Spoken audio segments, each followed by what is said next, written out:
Welcome back to another episode of DiResta's Cut. In this episode, me and my girlfriend Taylor are going to build a chicken coop. Here you see me leaving Cooksburg Lumber in upstate New York, and I'm driving about 10 miles back to my house. You see me using my ice pick right there to keep my bandana there as a flag. I do that from time to time. This is 8 and 10 foot lengths of hemlock fresh cut lumber. I'm getting right into the design. The design was basically a square house with a square cage in front of it. And we bought chickens in April, and they are growing very fast. And we need to keep them outside the house because we rent the house. So from time to time, we need to have people that we don't know in the house, and we can't have them in the house with chickens. So they have to be outside. And here I'm drilling holes for my large nails that I'm going to hammer in place to keep the frames together. So I'm building an 8 by 8 foot box, basically 6 feet high, and I'm going to have 3 identical size walls, and then I'm going to put a slanted roof on top of it. So I'm using these framing nails just on the outside, these long nails, and I'm just using a framing hammer to nail this together. But I'm going to use my paslo nail gun to keep most of it together. I'm checking the diagonal just to make sure it's square, and once I know that that bottom wall is square, I use it as a reference for the next 2 walls right on top of it. And because each one of the 3 walls is the same size, it makes it a little bit easier to build them all at the same time. This is cross bracing, and this is what keeps these type of walls from racking or becoming out of square. Once I know I'm in square, I put these corner braces in. And I'm using a paslo nail gun there. I use it for quite a bit of the build. It is a power nailer, works on propane. They're very tricky.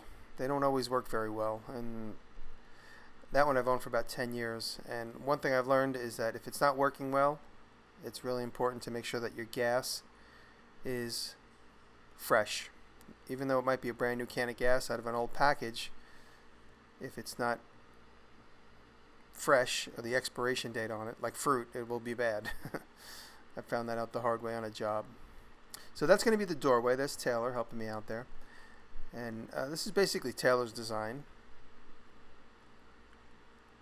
She's in charge of the chickens. And so now that is the bottom of the doorway. And you can see there's no leaves on the trees. This is in early May. So now this is the 3rd wall. This wall will have a window in it. It's really just to let light in. And of course to let some cross ventilation in. So I'm doing a build style which is board and batten. I'm going to have vertical boards directly on those frames. I should have a cross brace in there, but I was kind of rushing the framing. I just wanted to get the walls up. I add them in later. So there we're putting our walls in place. Taylor dug that trench that's all the way around the whole house, and that is to keep the chicken wire that we use, which is called hardware cloth, which is kind of an interesting name. I just learned it while we were working on this. We bury the chicken wire or the hardware cloth below grade so that in case any animals or predators want to dig in, they're going to have to encounter the hardware cloth underneath. So here I'm just putting the framing up, and you notice I'm putting it on top of cinder blocks there that are just going to keep it level. And I'm screwing it directly to the side of my existing garage. That's just to make it quick and easy. And then also that space used to be a garden, which we don't use anymore, and so now it's going to be the chicken coop. And here I am putting the slanted roof on. So once I build my box, I then put the slanted roof onto it. And I like to leave things long and then cut them in place wherever possible. Not always, but sometimes I do that. It's just sort of a matter of convenience. And that nailer comes in extremely handy. This is the other side. There's Taylor. She's sort of the job supervisor. She was my client in this case. And these are the rafters. I use 2x4s because I just wanted to keep it light and simple. My only concern is the snow load, but I think I'll be safe. And if I see that roof starting to droop, I'll put another cross member inside if I see it droop with snow on it. But I think I'll be safe.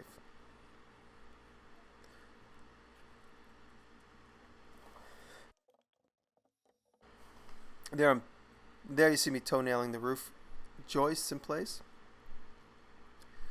And now I'm starting to do the siding.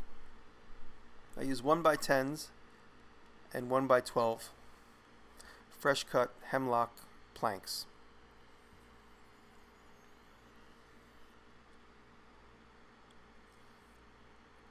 There's going to be a cutout for the doorway there. I use the circular saw for what I can, and then I just finish the cut with the hand saw. And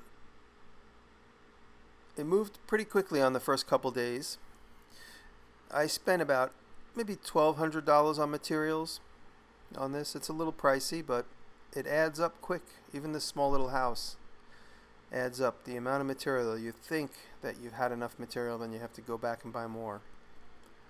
And then the hardware cloth, or the also known as chicken wire, was very expensive because it's the industrial stuff. You see it there in the ground there. We buried it halfway. So the ground up there is very rocky. You can see all the rocks. So once we dug up the trenches, we threw all the rocks back in on either side of the wire. So it's going to be even harder for any predators to dig under there. And this Taylor's swinging the nail gun. She's a fast learner.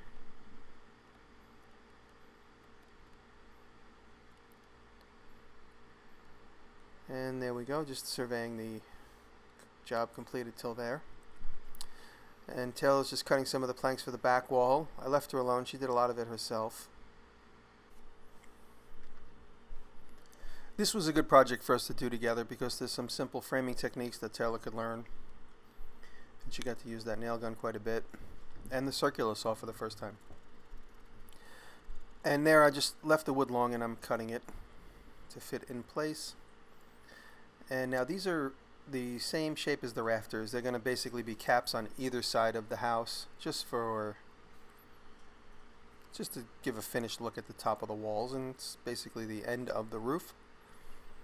And a couple weeks went by until I was able to get back to the build, so from this point on you'll see there's a lot more leaves on the trees. This is just a couple days ago, toward the end of May. The video started at the beginning of May. So I bury that pole, get that squared up. That's going to be the corner of our cage. And now I'm just using some of these clips and stuff to keep that level while I'm working alone. Willie showed up to help me. And here I'm just building the perimeter of all the different parts of the cage. And it's not going to be too heavy with framing, so I wanted to use just thick boards on the outside edge. So that's why I'm using 4x4s. And then the 2x4s against the house basically becomes a nailer for the chicken wire. That's timber locks I'm using right there. Those are like 8-inch screws, creating the archway or the opening for the door. And you can see how we're burying the hardware cloth under every one of the walls. This is our doorway. I nail it all together with the paslo nailer, but then I follow up and screw it all together as well. So the nailer keeps me moving along quickly, and then I follow up with screws. So before I put it in place, I screwed it quite a bit. Now I'm hinging it into place, and this is going to be our door latch.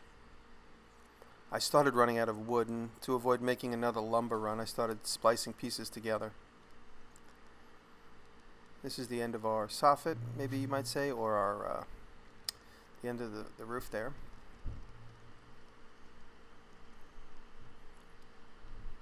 Took 3 sheets of plywood to cover the roof totally.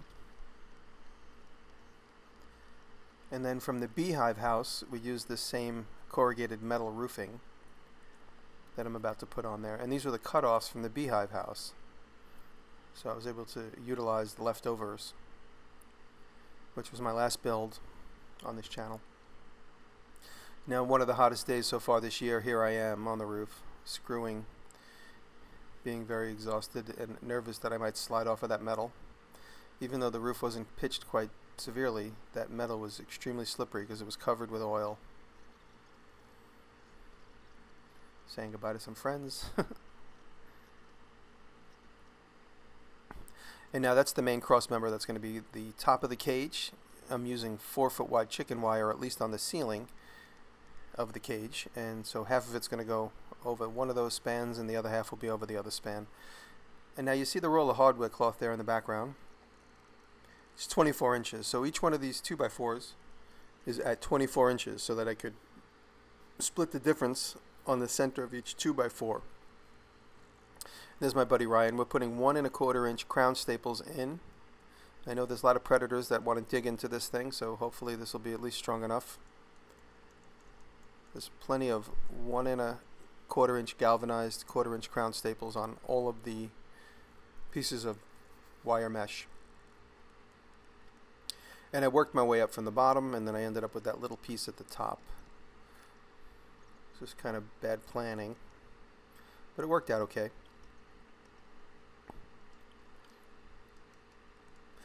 That wire is very difficult to manipulate. We had a hard time keeping it flat. And of course, whenever you do anything repetitive, by the time you do the very last one, you know exactly what you should have done from the beginning. And my camera kept shutting off, so I only have bits and pieces of this part of the build where I'm stretching the wire tightly at the top. So that's why I slowed them down, because I only have these few pieces. And there's the chickens. The chickens are great. They stay right where we put them. So if we put them right there for the day, they'll stay there for 8 hours. But now they're going to stay in their house. There's the window. Once the winter sets in, we'll figure out what to do. But for now, while it's warm out, it's just going to be a mesh window. Framing the door, putting the battens over those cracks there, using my 16 gauge paslo nailer for the fine details. And screwing a threshold in there. We haven't put a door in yet, but we will. And I made these perches out of just some of the leftover wood. The birds like to perch. In time, I will make the nesting boxes. And here we are. There's Lucky hanging out, waiting for the chickens. And there's the door. And everything is done. And we put the chickens in there. They're getting used to their new home, running around. And Taylor's feeding them some live grass. In time, these chickens are going to be jumping through hoops for her because she's an incredible animal trainer. And there it is, the back. And then the front. I left the corner post long. I might use it as a sign stand somehow. Thank you for watching.